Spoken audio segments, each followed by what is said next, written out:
सोलापूरमधून एक अत्यंत धक्कादायक आणि हृदय पिळवटून टाकणारी घटना समोर आली आहे.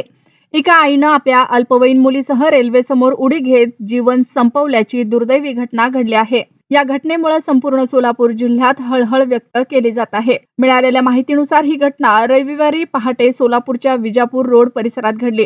मृतांमध्ये वर्षा आधटराव वय वर्ष 33 आणि त्यांची 14 वर्षीय मुलगी स्वरा आधटराव यांचा समावेश आहे. दोघीही सोलापूरमधील सुशील नगर परिसरामधील रहिवासी होत्या. प्राथमिक माहितीनुसार आई आणि मुलगी पहाटे रेल्वे रुळाजवळ पोहोचल्या आणि भरधाव येणाऱ्या रेल्वे समोर उडी घेतली.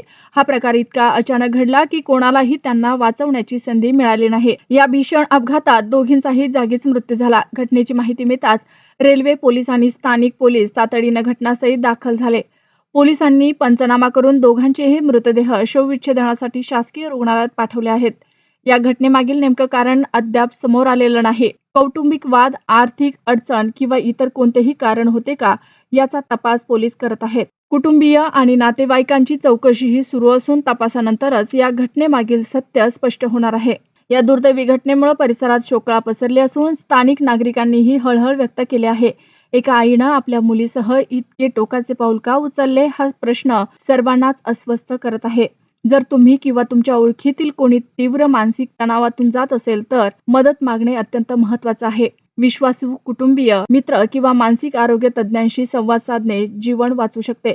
या प्रकरणाचा अधिक तपास पोलीस करत असून पुढील माहिती तपास पूर्ण झाल्यानंतरच समोर येणार आहे.